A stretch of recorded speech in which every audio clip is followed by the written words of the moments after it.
Hello दोस्तों, स्वागत है आप सभी का। तो एक न्यूमेरिकल था, वो बच्चों को बहुत परेशान कर रहा था। तो मैंने सोचा कि वो न्यूमेरिकल आप लोगों को अच्छे से एक्सप्लेन कर दूं ताकि आपके भी कुछ कंसेप्ट जो है बहुत अच्छे से स्ट्रांग हो जाए। ठीक है। तो ये न्यूमेरिकल एक शायद आकाश की डीपीपी में था, तो बहुत जगह ये शेयर कर रहे थे बच्चे ग्रुप में, तो उनको आंसर कहीं मिल नहीं पाया। तो फिर मैंने इसको देखा, तो मैंने सोचा इस पर आपके लिए वीडियो बना दूं, और ताकि आपको न्यूमेरिकल से बहुत सारी चीज़ें सीखने को मिलेंगी, क्योंकि ये न्यूमेरिकल ऐसा है कि इसमें बहुत सारे कंसेप्ट यूज़ हुए हैं। ठीक है। तो देखते न्यूमेरिकल था क्या। न्यूमेरिकल ये था कि दो लाइन चार्जेस हैं। ठीक है, एक लाइन चार्ज ये वाला है, एक लाइन चार्ज ये वाला है। इस पे जो लीनियर चार्ज डेंसिटी है, मतलब ये एक थिन वायर है, ठीक है, ये समझ लो, और ये भी एक थिन वायर है। अब ये इस वायर पे जो लीनियर चार्ज डेंसिटी है वो है लैम्डा। इस वाले जो क्या बोलते हैं थिन वायर है, इस पे जो लीनियर चार्ज डेंसिटी वो है -2 लैम्डा। ठीक है। और मैंने ये कह दिया कि ये वाला जो थिन वायर है इसको मैंने ए मान लिया, इस वाले थिन वायर को मैंने बी मान लिया है। ओके। अब कंडीशन ये दी थी कि ये दोनों जो वायर हैं थिन वायर्स, ये एल डिस्टेंस की दूरी पर रखे हुए हैं। ठीक है। उसके आगे ये दिया था क्वेश्चन में कि जो ये वाला थिन वायर है, ठीक है, ये डायग्राम ना क्वेश्चन का ही है, तो ये वाला जो थिन वायर है इससे इससे मान लो मैंने इसको सी पॉइंट कंसीडर करा है। ठीक है। तो इस पॉइंट से क्या है कि एक थ्रेड है, थ्रेड को हमने 37 डिग्री पर ऐसे लटकाया। ओके। और लटकाया, और इस ये वाला थ्रेड यहां से तो बंधा हुआ है इस वाले वायर से, और इधर दूसरे एंड पे इसके क्या प्रेजेंट है, एक चार्ज पार्टिकल प्रेजेंट है जिसका मास है m, और जिसके ऊपर जो चार्ज प्रेजेंट है कितना है, q है। तो मैंने इस पॉइंट को कंसीडर कर लिया O। ठीक है, ये पॉइंट्स मैंने खुद कंसीडर करे हैं ताकि हमको नेमिंग करने में आसानी हो। और एक चीज और दी है कि ये जो थ्रेड की लेंथ है ये भी L है, यानी कि ये डिस्टेंस इन दोनों के बीच में L है, और ये जो थ्रेड की लेंथ दे रखी है वो भी L है। अब मैंने क्या करा, ये O और D के बीच में एक इमेजिनरी लाइन ड्रॉ कर ली। ठीक है, इसे ट्राइंगल कंप्लीट करने के लिए। तो मैंने इस डिस्टेंस को मान लिया क्या, x मान लिया। ओके।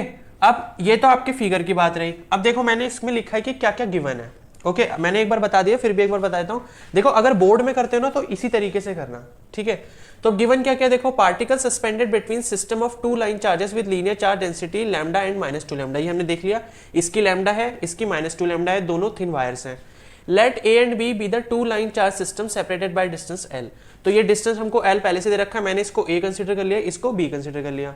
तीसरा पॉइंट है, a charge Q is having mass M is suspended from A with a chargeless thread at an angle of 37 degree. मतलब ये जो ए वाली थिन वायर है इससे क्या है 37 डिग्री पर ये चार्जलेस थ्रेड है, यानी कि इस थ्रेड के ऊपर कोई चार्ज प्रेजेंट नहीं है।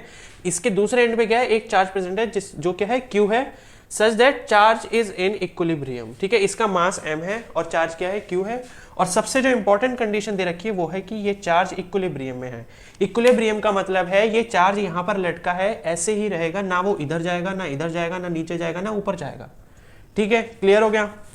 ठीक है, तो इक्विलिब्रियम का मतलब है जहां है वहीं रहेगा, यानी कि इस पर लगने वाले जो नेट फोर्सेस का सम है, वेक्टर सम जो है, नेट फोर्स जो लग रहा है उस पर कितना लग रहा है, 0 लग रहा है। ओके।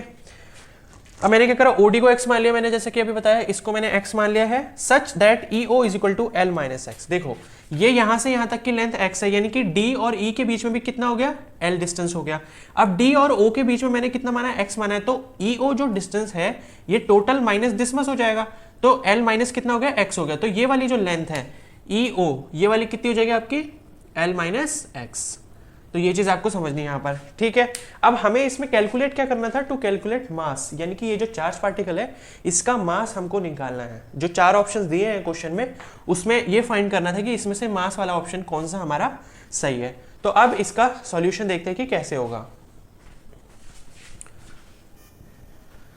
तो आगे बढ़ने से पहले मैं एक चीज़ ये बता दूं कि मतलब ये है जो न्यूमेरिकल है ना, इसमें इलेक्ट्रोस्टैटिक्स भी यूज हुई है और आपका कुछ पार्ट जो है मैकेनिक्स का भी है। तो मैं ये मानता हूं कि अगर आपने, देखो मैकेनिक्स इसमें कोई बहुत हाई फाई यूज नहीं हुई है, लेकिन मैं ये मानता हूं कि अगर आपने मेरे अभी तक के इलेक्ट्रोस्टैटिक्स के 3 लेक्चर्स देखे हैं और जो बेसिक ट्रिग्नोमेट्री वाला एक लेक्चर था वो अगर अच्छे से देखा है तो आप इस न्यूमेरिकल को आराम से कर सकते हो, कोई दिक्कत की बात नहीं है। ठीक है। तो मैं आप सभी से रिक्वेस्ट करता हूँ कि प्लीज़ लेक्चर्स को देखो, मैं इतनी मेहनत कर रहा हूँ लेकिन मुझे उस हिसाब से रिजल्ट नहीं मिल रहा है। तो अगर आप लोग मेरे को सपोर्ट नहीं करोगे, लेक्चर्स नहीं देखोगे, तो मेरे बनाने का कोई फायदा नहीं होगा। तो मैं भी चाहूंगा कि बस शॉर्ट में निपटा दूं, बस वन शॉट वाली वीडियो कर दूं, एक लेक्चर में पूरा एक चैप्टर जो है खत्म हो जाएगा। तो अगर आप ऐसा चाहते हो तो फिर मैं वैसा ही कर लूंगा, और अगर मैं अच्छे से पढ़ा रहा हूँ तो उस चीज़ का प्लीज़ फ़ायदा उठाओ। ठीक है। तो अब देखो ये न्यूमेरिकल में आगे बढ़ने से पहले हमको एक चीज़ की ज़रूरत है, वो मैं आपको बताता हूँ।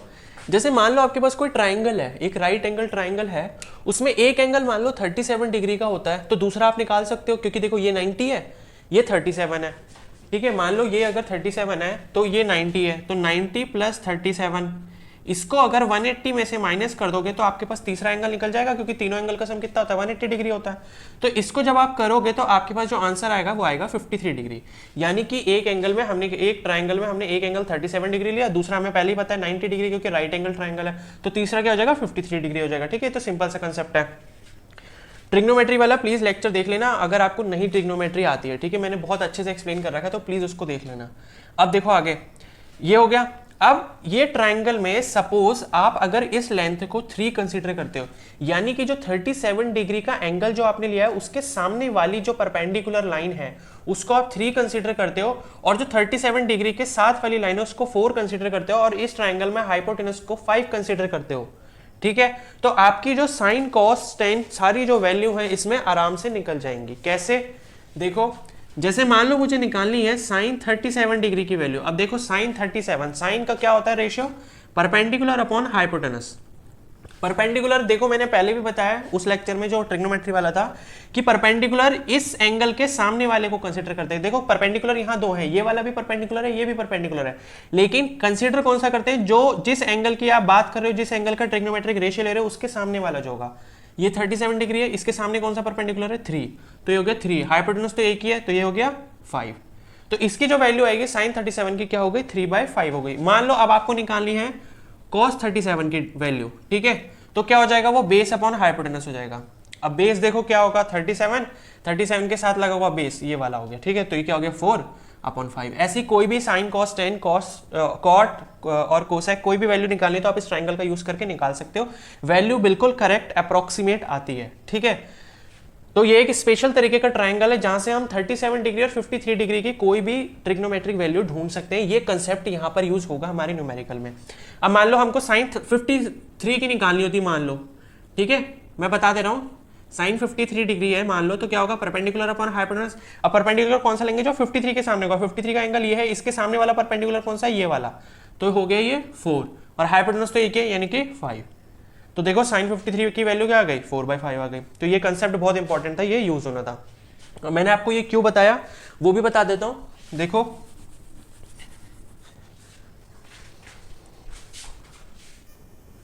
अब देखो हमने जो ये ट्रायंगल बनाया था ना, ये वाला ट्रायंगल, मैंने इसको इससे ज्वाइन कर दिया था, तो हमारे पास ये भी क्या एक तरीके का राइट एंगल ट्रायंगल बन गया है।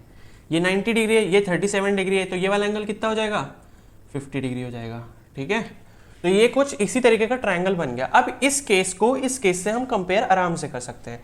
देखो कैसे, मुझे किस डिस्टेंस की जरूरत है, देखो ये x जो है ना, ये हमारे लिए अननोन है, क्योंकि ये हमने क्या करा है, खुद कंसीडर करा है इस हमारे न्यूमेरिकल में। तो देखो कोई भी चीज अगर हम खुद कंसीडर करते हैं ना, तो उसकी वैल्यू हमको खुद ही निकालनी पड़ती है, ठीक है। क्योंकि देखो अगर आप कोई भी चीज को आसान करने के लिए कोई चीज का इस्तेमाल करोगे ना, तो वो चीज आपको इस्तेमाल करनी आनी चाहिए, ठीक है। मान लो अगर कोई बोल्ट है ना, तो बोल्ट को अगर खोलने के लिए आपको सपोज वो चाहिए, मान लो स्क्रू ड्राइवर चाहिए सपोज एक नट खोलने के लिए, तो वो आपको यूज करना आना चाहिए कि मैं स्क्रू ड्राइवर को किस तरफ घुमाऊंगा कि वो नट कैसे खुलेगा। तो वही है कि मैंने इसको x अगर कंसीडर करा है तो मुझे पता होना चाहिए कि मैं x कैसे निकालूंगा, x की मेरे पास कुछ ना कुछ जो है वैल्यू होनी चाहिए, क्योंकि ये क्या है, x मतलब कुछ भी मैंने कंसीडर कर लिया है अभी, तो इसको निकालना जरूरी है। तो अब देखो इस ट्राइंगल में अगर मैं क्या बोलते हैं कि ये x है और ये l है, तो ये देखो ये मान लो परपेंडिकुलर है, ये हाइपोटेनस हो गया, इसको मैंने मान लिया बेस। तो अगर मैं ये परपेंडिकुलर और हाइपोटेनस का रेशियो जब निकालूंगा, यानी कि x/l निकालूंगा, यानी कि perpendicular upon hypotenuse is equal to x/l हो गया, ठीक है। तो ये जो मुझे वैल्यू देगा कितनी देगा, साइन 37 डिग्री के बराबर। क्योंकि देखो साइन 37 हमने यहाँ पर भी देखा था, साइन 37 क्या होता है, 37 के सामने वाला परपेंडिकुलर यानी कि x अपॉन हाइपोटेनस यानी कि l। तो x/l की वैल्यू मुझे इतनी मिल गई, तो x की वैल्यू कितनी मिल जाएगी, साइन 37 डिग्री इंटू l हो गया मेरा, ये l क्या इधर मल्टीप्लाई में चला गया। अब देखो x को मैं और सॉल्व कर सकता हूँ, साइन 37 की वैल्यू अभी मैंने यहां से निकाली 3/5, तो ये हो गई 3/5 इंटू l, ठीक है, तो x इक्वल टू कितना हो गया 3/5l। तो ये चीज़ का मेरे पास अभी आगे यूज होगा, तो हमको ये चीज़ निकालनी बहुत ज़्यादा ज़रूरी थी। तो इस वैल्यू को आप अपनी कॉपी में भी नोट्स कर सकते हैं, आगे हम इसको यूज़ करेंगे न्यूमेरिकल में। ठीक है, तो अब इसके बाद आगे का देखते कैसे होगा। तो फ्रेंड्स अब इसके बाद देखते हैं आगे इसको कैसे सॉल्व करना है। तो देखो कहीं पर भी इक्विलिब्रियम की बात की जाए, कोई भी पार्टिकल फिजिक्स में मैकेनिक्स से रिलेटेड हो कि वो इक्विलिब्रियम में है, तो बस अगर ये वर्ड आ गया कि इक्विलिब्रियम में है, तो बस आप उस पर लगने वाले फोर्सेस देखने के लिए तैयार हो जाओ। ठीक है, कि कौन सा फोर्स किधर डायरेक्शन में लग रहा है, कौन सा फोर्स किसको बैलेंस करने वाला है, ये सारी चीज़ें आपको देखनी पड़ेंगी। ठीक है, तो पहले हमारा काम होता है सिर्फ ऑब्जर्वेशन करना। अब मैंने क्या करा है, इस केस को यहाँ पर ड्रॉ कर लिया है। ठीक है, मैं क्वेश्चन एज इट इज रहने दे रहा हूँ जो भी था हमारा। तो देखो ये चार्ज पार्टिकल है, ठीक है, यहाँ पर O पर प्रेजेंट है, O पॉइंट पे L लेंथ का ये क्या था, थ्रेड था, ये 90 डिग्री का एंगल हो गया और ये x डिस्टेंस की दूरी पर है। इतना हमने देख लिया था, ये हो गया L - x क्योंकि टोटल L था, ये लैम्डा है, ये -2 लैम्डा है। अब देखो ये चार्ज पार्टिकल है Q। ठीक है, अब उसमें अगर आपको नेचर नहीं दे रखा है चार्ज पार्टिकल का, तो आप उसको पॉजिटिव कंसीडर करो या फिर आप उसको टेस्ट चार्ज जैसा कंसीडर कर सकते हो। ठीक है, तो पॉजिटिव जब मान लो हमने कंसीडर करा, क्योंकि अगर उसमें पोलैरिटी नहीं दी तो आप उसको पॉजिटिव मान के चलो। तो मान लो यहाँ पर अगर पॉजिटिव चार्ज है, अब ये लैम्डा है, ठीक है, लैम्डा अगर इस पे लीनियर चार्ज डेंसिटी है तो देखो इसका साइन क्या है, पॉजिटिव है, कोई साइन नहीं होता मतलब पॉजिटिव। यहाँ देखो क्या है, -2 लैम्डा, यानी कि ये जो इस पे जो लीनियर चार्ज डेंसिटी है, मतलब इस पे जो चार्ज प्रेजेंट होगा उसकी पोलैरिटी क्या होगी, नेगेटिव होगी। तो यहाँ पर नेगेटिव चार्जेस प्रेजेंट है, यहाँ पर क्या पॉजिटिव चार्जेस प्रेजेंट है। तो देखो हमें पता है कि लाइक चार्ज क्या करते हैं, एक दूसरे को रिपेल करते हैं, और जो अनलाइक चार्जेस होते हैं यानी कि ऑपोजिट चार्ज एक दूसरे को अटैक करते हैं। तो इस पर क्या है, पॉजिटिव चार्ज है, यहाँ पर भी पॉजिटिव चार्ज है। तो इसकी वजह से जो इलेक्ट्रिक फील्ड होगी, मैंने उसे मान लिया EA। ठीक है, और उसकी डायरेक्शन किधर होगी, इधर की तरफ होगी। ये एरो ऐसे करके लगा रखा है, ठीक है, तो उसकी डायरेक्शन किधर हो गई, इस साइड पे हो गई, Q पे। यहाँ पर जो चार्ज Q दे रखा है इस पर, इसकी वजह से जो फोर्स लगेगा इसकी डायरेक्शन किधर है, इधर की तरफ हो गई। उसी तरीके से ये -2 लैम्डा यानी कि माइनस चार्ज है अगर इस पे, और ये पॉजिटिव चार्ज है, तो ये माइनस क्या है, इसको अपनी तरफ खींचेगा। ये पॉजिटिव इसको इधर धक्का मार रहा था, ये नेगेटिव जो है इसको अपनी तरफ खींचेगा। तो इसकी वजह से जो फोर्स लग रहा है इस पे, ठीक है, इलेक्ट्रिक फील्ड जो एक्ट कर रही है वो भी इस डायरेक्शन में कर रही है, तो वो भी इस तरफ हो गया। ठीक है, अब देखो दोनों इस तरफ हो गए, यानी कि जो मेरी नेट इलेक्ट्रिक फील्ड होगी, net electric field E, capital E मान ले, ये स्मॉल e है, स्मॉल b, इन दोनों का क्या हो जाएगा, सम हो जाएगा, क्योंकि ये दोनों सेम डायरेक्शन में। अगर दोनों ऑपोजिट डायरेक्शन में होते तो हम क्या करते, माइनस करते नेट इलेक्ट्रिक फील्ड निकालने के लिए। लेकिन अगर कोई भी फोर्सेज या कोई भी चीज अगर दो चीजें हैं अगर सेम डायरेक्शन में एक्ट कर रही है तो हम उनको क्या करते हैं, ऐड कर देते हैं डायरेक्टली। तो E मेरी क्या हो गई, EA प्लस EB हो गई। ठीक है, ये मेरी नेट इलेक्ट्रिक फील्ड हो गई। अब नेट इलेक्ट्रिक फील्ड इधर की डायरेक्शन में एक्ट कर रही है। अगर मैं इसका फोर्स देखूं, इस इलेक्ट्रिक फील्ड की वजह से इस Q चार्ज पे जो फोर्स होगा मेरा, वो कितना हो जाएगा, F = Q × E हो जाएगा। तो मेरा जो, मैंने इसको कैपिटल F मान लिया, मेरा ये जो फोर्स है वो इस डायरेक्शन में लग रहा है F।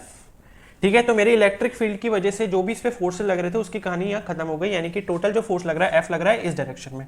कैलकुलेशन उसकी बाद में देखेंगे। ठीक है, अब देखो इसका चार्ज का मास कितना है, m दे रखा है, तो ये भाई कहीं अर्थ के आसपास ही सिस्टम रखा है, तो इस पे क्या है, नीचे की तरफ डायरेक्टली एक डाउनवर्ड फोर्स लग रहा है जिसे हम वेट बोलते हैं, यानी कि m × g हो गया। ठीक है, जो हमारा नीचे की तरफ वेट या फोर्स एक्ट कर रहा है अर्थ की ग्रेविटी की वजह से, वो क्या हो गया, mg हो गया। ठीक है, मैं इसको थोड़ा रब कर देता हूँ क्योंकि स्पेस नहीं है यहाँ, तो बस आपको ये समझना है कि नीचे जो फोर्स लग रहा है mg लग रहा है। अब देखो ये थ्रेड यहाँ से बंधा हुआ है, ठीक है, तो कोई भी चीज अगर किसी सरफेस से बंधी होती है और लटकी होती है ऐसे, तो उसमें कुछ ना कुछ टेंशन डेवलप होता है। यानी कि अगर ये चार्ज या कोई भी मास है इधर को इस दीवार से खींच रहा है, तो यहाँ खींचने की वजह से यहाँ पर क्या होता है, टेंशन क्रिएट होता है। टेंशन का मतलब है कि अगर वो टेंशन की एक लिमिट क्रॉस हो जाएगी तो वो धागा यहाँ से टूट जाएगा। तो टेंशन की जो डायरेक्शन है वो इधर की तरफ हो गई। ठीक है, टेंशन हमेशा टाइड एंड की तरफ एक्ट करता है, यानी कि टाइड एंड देखो इधर की तरफ है तो टेंशन इधर की तरफ होगा। ठीक है, इतना क्लियर हो गया। अब ये F है, अब मैं इस F को क्या कर सकता हूँ, रिजॉल्व कर सकता हूँ। उससे पहले देखो ये 37 डिग्री था, तो ये भी क्या है, 37 डिग्री हो गया। ठीक है, ये 37 है, ये 90, तो ये मैंने कितना हो गया, मेरा 53 डिग्री हो गया। ठीक है, इतनी बात मैंने आपको पहले क्लियर कर दी थी। अब देखो मैं क्या करूँगा, इस F को मैं रिजॉल्व कर देता हूँ। ये देखो ये F मेरा हो गया रिजॉल्व, मतलब साइन और कॉस के टर्म्स में हो जाएगा। अब एक चीज देखो, ये लाइन जा रही है एक और ये लाइन जा रही है ये, इन दोनों के बीच में एंगल कितना है, 53 डिग्री। तो उसी तरीके से इन दोनों के बीच में कितना एंगल हो जाएगा, 53 डिग्री। क्यों, अल्टरनेट ऑपोजिट एंगल। ठीक है, इतनी बात क्लियर हो गई यहाँ से। अब अगर ये 53 डिग्री है तो मैं इसको लिख सकता हूँ F cos 53 डिग्री, क्योंकि देखो जो एंगल के साथ वेक्टर जाता है वो cos वाला टर्म होता है, तो ये वाला कितना हो जाएगा f cos 53 डिग्री। उसी तरीके से ये वाला जो है जो इसके परपेंडिकुलर वो हो जाएगा f sin 53 डिग्री। ठीक है, इतना क्लियर हो गया, ये f cos 53 डिग्री हो गया, f sin 53 डिग्री हो गया, ये मेरा f था। उसी तरीके से mg को रिजॉल्व कर सकते हैं, देखो एक mg मेरा इधर को रिजॉल्व हो जाएगा और एक mg मेरा इसके पैरेलल रिजॉल्व होगा इधर की तरफ, मतलब जिधर मेरा f cos 53 डिग्री आ रहा था उधर की साइड ही मेरा क्या होगा, mg का एक वेक्टर इधर आएगा और एक वेक्टर इधर आएगा। इतनी बात क्लियर हो गई। अब देखो ये 53 डिग्री है, ये f इधर को डायरेक्शन है, ये mg नीचे की तरफ है, और ये दोनों आपस में 90 डिग्री का एंगल बना रहे हैं। कौन कौन, f एंड mg, इनके बीच में एंगल कितना है 90 डिग्री, ये mg और ये f। तो इतना अगर मेरा पार्ट 53 डिग्री का है तो ये जो बचा हुआ पार्ट है वो कितना हो जाएगा 37 डिग्री। ठीक है, 90 में से 53 सब्ट्रैक्ट कर दोगे तो कितना पार्ट बच जाएगा 37 डिग्री। ठीक है, मैं यहाँ से बीच में से क्यू हटा दे रहा हूँ ताकि कंफ्यूजन ना हो। तो मेरे ये वाला पार्ट हो गया 53, ये हो गया 37 डिग्री। अब देखो ये mg को मैंने एक वेक्टर इधर रिजॉल्व करा, एक इसी की डायरेक्शन में रिजॉल्व करा, तो ये 37 डिग्री है, तो ये 37 है, तो ये वाला जो मेरा वेक्टर हो जाएगा वो क्या हो जाएगा mg cos 37 डिग्री। क्लियर है यहाँ तक? ठीक है, ये इसी की डायरेक्शन में होगा। दूसरा वाला जो होगा ये cos वाला हो गया क्योंकि एंगल के साथ में था, तो ये वाला क्या हो जाएगा sin, तो ये हो गया mg sin कितना एंगल था 37 डिग्री, ये वाला जो वेक्टर है मेरा। क्लियर है इतना? ठीक है, इसको भी रफ कर देता हूँ। तो ये वाला क्या हो गया mg का, ये वाला वेक्टर हो गया mg sin 37, ये वाला जो हो गया इसकी डायरेक्शन में जो आ रहा है ये कितना हो गया mg cos 37। और ये ध्यान रखना कि f cos 53 डिग्री और जो mg cos 37 एक दूसरे के ऊपर यानी कि लीनियर यानी कि पैरेलल है, कोलिनियर है। ठीक है, तो इतनी बात क्लियर हो गई। उसी तरीके से टेंशन को रिजॉल्व करते हैं, ये टेंशन t इधर है तो ये वाला एक पार्ट इधर चला जाएगा, ठीक है, और एक पार्ट इस डायरेक्शन में आ जाएगा ये। ठीक है, तो ये देखो एंगल क्या है 53 डिग्री है, तो ये वाला जो वेक्टर हो जाएगा मेरा कितना हो जाएगा t cos 53, और ये जो ये परपेंडिकुलर इसके जा रहा है वो क्या हो जाएगा t sin 53 डिग्री। ठीक है, मैंने क्या करा, इस चार्ज पे जितने भी फोर्सेस लगने वाले थे उन फोर्सेस को पहले ऑब्जर्व करा, फोर्सेस को ऑब्जर्व करने के बाद उनको तोड़ दिया यानी कि रिजोल्यूट कर दिया, वेक्टर्स को क्या करा, रिजोल्यूशन कर दिया उनका। ठीक है, साइन और कॉस के टर्म्स में मैंने अच्छे से समझा दिया कि किस तरीके से हुआ है। अब एक चीज ये देखो कि अगर ये इक्विलिब्रियम में तो ये सारे फोर्सेस क्या है, सब एक दूसरे को बैलेंस कर रहे होंगे। तो ये देखो ये जो mg sin 37 डिग्री है और ये f sin 53 डिग्री है, ये दोनों फोर्सेस क्या है, एक दूसरे के अपोजिट है, ये इधर लग रहा है, ये इधर लग रहा है। ठीक है, अब ये इक्विलिब्रियम में है तो ये दोनों क्या होंगे, बराबर भी होंगे, क्योंकि ये क्या है, चार्ज जो है वो रेस्ट पे हमारा, उस पर जो लगने वाले फोर्सेस हैं सब क्या है, टोटल क्या बना रहे हैं, जीरो बना रहे हैं। तो ये दोनों अगर ऑपोजिट फोर्सेस लग रहे हैं, एक्ट कर रहे हैं, एक इधर को कर रहा है, एक इधर को कर रहा है, f sin 53 इधर को कर रहा है, mg sin 37 इधर को कर रहा है, तो ये दोनों क्या होंगे, बराबर होंगे। बस इतनी कंडीशन हमारे लिए काफी है, क्योंकि देखो यहाँ पर m आ रहा है इस टर्म में, हमको ये m ही कैलकुलेट करना है, बाकी सारी चीजें हम कैलकुलेट कर लेंगे। तो बस इस कंडीशन को हम नोट करेंगे, ये वाली जो कंडीशन होगी हमारी, ये वाला जो फोर्स है कि ये फोर्स इस फोर्स को बैलेंस कर रहा है। ठीक है, मैं यहाँ पर लिख लेता हूँ, क्या हमारे पास आया, mg sin 37 डिग्री इतना is equal to f sin 53 degree, f sin 53 degree. ठीक है, बाकी कहीं पर भी कुछ बैलेंस नहीं हो रहा, देखो यहाँ पर बैलेंस हो रहा है t cos 53 और ये नेट जितना फोर्स है, लेकिन क्या है कि हमारे पास टेंशन की वैल्यू नहीं है तो बहुत कॉम्प्लिकेटेड हो जाएगा। तो हम इजी तरीके से करेंगे कि जो दो फोर्सेस एक दूसरे को बैलेंस कर रहे हैं उन दोनों को बराबर रख दो। ठीक है, और भी कोई नहीं हो रहा, देखो ये t sin 53 किसको बैलेंस कर रहा है, mg को कर रहा है, तो यहाँ फिर से टेंशन को कैलकुलेट करना पड़ेगा, वो हम कर नहीं सकते। ठीक है, क्योंकि फोर्स जो है, फोर्स हमारा आसानी से क्लियर हो जाएगा। आप फोर्स के लिए अगर आपको नहीं पता कैसे कैलकुलेट करना है, क्योंकि मैं तो उसमें डायरेक्ट फॉर्मूला लगाऊंगा, नहीं पता तो आप प्लीज मेरे प्रीवियस लेक्चर इलेक्ट्रोस्टैटिक्स के जरूर देखें, आपको अच्छे से समझ आ जाएगा। ओके, तो अब हमारी कहानी यहां से स्टार्ट होगी, बात क्लियर है? अब मैं इसको रब कर देता हूं, इसके बाद आगे देखते हैं कैसे होगा। तो फ्रेंड्स अब ये देखो कि हमने यहाँ पर रोका था कि mg sin 37 ये कंडीशन हमको मिल गई थी। ठीक है, इसमें अब सारी वैल्यूज रखनी है, तो पहले हमको f कैलकुलेट करना पड़ेगा कि जो टोटल फोर्स इस चार्ज पर लग रहा है, इस लाइन चार्ज की वजह से और इस लाइन की चार्ज की वजह से, वो कितना होगा। तो देखो f equal to Q E होगा, ये हमने देख लिया था। तो E जो था वो कितना था, EA प्लस EB था, ये हमने दोनों ऐड क्यों करे थे, क्योंकि दोनों सेम डायरेक्शन में थे। ठीक है, तो इतना हो गया, तो f इक्वल टू कितना हो गया, q इंटू ई ए कितना होगा, ये होगा lambda by 2 pi r epsilon naught होता है। r क्या होता है, डिस्टेंस होता है, जो आपकी वायर दे रखी है उससे आपका जो चार्ज पार्टिकल है कितने डिस्टेंस पे है, तो हमारे केस में x डिस्टेंस पे तो x हो गया। दूसरे वाले चार्ज की वजह से कितना होगा, 2 लैम्डा है, क्योंकि इसकी डेंसिटी देखो -2 लैम्डा थी, तो माइनस माइनस कुछ नहीं देखना है, माइनस खाली डायरेक्शन के लिए आपको शो कर रहा है। हम लोग बीच में ऐड ही करेंगे क्योंकि दोनों सेम डायरेक्शन में कर रहे हैं, अगर वेक्टरली करते तब माइनस आता। ठीक है। तो जो लीनियर तो हमारी जो लीनियर चार्ज डेंसिटी वो कितनी 2 लैम्डा हो गई अपॉन 2 पाई एप्सिलॉन नॉट, ठीक है। 2 pi into R epsilon naught होता है। तो इसमें जो डिस्टेंस है इस वायर से और इस पॉइंट का कितना डिस्टेंस है, एल माइनस एक्स, तो वो एल माइनस एक्स हो गया इंटू एप्सिलॉन नॉट हो गया, ठीक है। ये सारे फॉर्मूले जो हैं आप अगर आपको नहीं पता है तो प्लीज आप मेरे लेक्चर देखो, आपको पता चल जाएगा, ठीक है। तो ये हो गया। अब देखो इसमें से लैम्डा बाहर निकाल सकते हैं हम कॉमन, 2 पाई और एप्सिलॉन नॉट बाहर निकाल सकते हो, तो निकाल लिया q into lambda upon 2 pi epsilon not common. इसमें क्या बचा 1 बाय एक्स बचा इसमें, और इसमें क्या बचा 2 अपॉन एल माइनस एक्स, इतना हो गया। अब ये कॉमन बाहर ही रहेगा, इसको हम सॉल्व कर लेंगे, एल माइनस एक्स इधर आ गया, 2x इधर हो जाएगा, ठीक है, और इन दोनों का प्रोडक्ट हो जाएगा नीचे डिनोमिनेटर में, इतना हो गया। अब 2x माइनस एक्स करेंगे तो x आ जाएगा और l का l वैसे ही रहेगा, और ये रहेगा x into L minus x, इतना यहाँ पर सॉल्व हो गया। सॉरी यहाँ पर ये l माइनस एक्स है, ओके, ठीक है। उसके बाद क्या करेंगे, x की वैल्यू रख देंगे। x की वैल्यू देखो हमने पहले कैलकुलेट कर ली थी, सबसे पहले 3/5 l के बराबर आई थी, तो वो मैंने यहाँ पर रख दी है, क्योंकि x जो है ये डिस्टेंस था, ये हमने निकाला था ट्रिग्नोमेट्री की हेल्प से, ओके। तो ये हो गया, ये बाहर कॉमन ही रहेगा, इसमें ये वैल्यू रख दी। अब इसके आगे मैं इस पर सॉल्व करता हूँ। तो फ्रेंड्स अब इसके आगे देखते हैं। मैंने जो लास्ट एक्सप्रेशन छोड़ा था वो ये वाला छोड़ा था, ठीक है। आप यहाँ पर वो उसमें पीछे प्लस साइन लिखा था लेकिन ये माइनस था, ठीक है, मैं चेंज करना भूल गया था, क्योंकि नीचे जो आ रहा था हमारा डिनोमिनेटर में वो क्या है, माइनस रहेगा, ओके। अब क्या है, इसको सॉल्व करना है। देखो l प्लस 3/5l हो गया, 3/5l और ब्रैकेट में आ जाएगा l माइनस 3/5 इंटू एल। अब क्या करा हमने इसमें से l कॉमन ले लिया, l कॉमन लिया तो यहाँ क्या बचा 1 प्लस 3/5, उसी तरीके से यहाँ से l कॉमन लिया तो ये हो गया 3/5 ब्रैकेट में l माइनस 3/5l, ये l से l जो होगा कैंसिल हो जाएगा, ठीक है। अब ये q lambda upon 2 pi epsilon not ये कॉमन रहेगा। इसको जब सॉल्व करोगे तो 5 से इसको मल्टीप्लाई करेंगे तो 5 प्लस 3 हो जाएगा, ऊपर नीचे डिनोमिनेटर में 5 आ गया। उसी तरीके से यहाँ से भी l हमने कॉमन ले लिया, ये भी l है ये भी l है, तो l जब कॉमन लेंगे तो 1 माइनस 3/5 बचेगा। ये इस l को मैंने बाहर लिख लिया और इस 3/5 को मैंने अंदर मल्टीप्लाई कर दिया, 3/5 माइनस इसको जब मल्टीप्लाई करेंगे तो हो जाएगा 3 3 9 और 5 5 25, तो इतना मेरे पास आ गया। उसके बाद यहाँ पे क्या कह रहा है, क्रॉस मल्टीप्लाई करके मैंने इसको सॉल्व कर लिया। देखो 25 3 जा 75 माइनस 5 9 जा 45, इन दोनों को नीचे डिनोमिनेटर में मल्टीप्लाई करेंगे तो जाएगा 125, इतना हो गया। अब देखो 8/5 ऐसे ही रहेगा। ये जो नीचे वाली चीज़ है जब ऊपर ये अभी डिवाइड में जब ऊपर आएगी मल्टीप्लाई में तो क्या है, रेसिप्रोकल हो जाएगा इसका, ठीक है। तो 125 ऊपर आ जाएगा, इसको इसमें से माइनस करें तो हमारे पास आया 30 और वो आ गया नीचे डिनोमिनेटर में।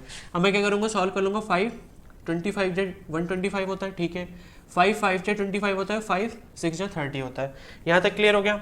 ये 2 है, 2 1 जा 2 हो गया और ये 2 4 जा 8 कर दिया मैंने। उसी तरीके से 2 और 2 से फिर करूँगा, 2 3 जा 6 हो गया, 2 2 जा 4 हो गया, ठीक है। अब देखो क्या क्या बचा हमारे पास, यहाँ 2 बचा, यहाँ 5 बचा, कितना हो गया 10, तो ये 10 लिख लिया। यहाँ क्या बचा था क्यू लैम्डा लिख लिया, ठीक है। नीचे क्या क्या बचा, देखो ये 2 तो कैंसिल हो गया, खाली 3 बचा यहाँ पर, तो 3 पाई एप्सिलॉन नॉट एल हो गया, 3 पाई एप्सिलॉन नॉट एल। ये हमारी जो आई है ये आई है फोर्स की वैल्यू इज इक्वल टू ये कितना आया, एफ की वैल्यू आई है, ठीक है। अब इसके बाद देखते हैं आगे कैसे करेंगे इसको।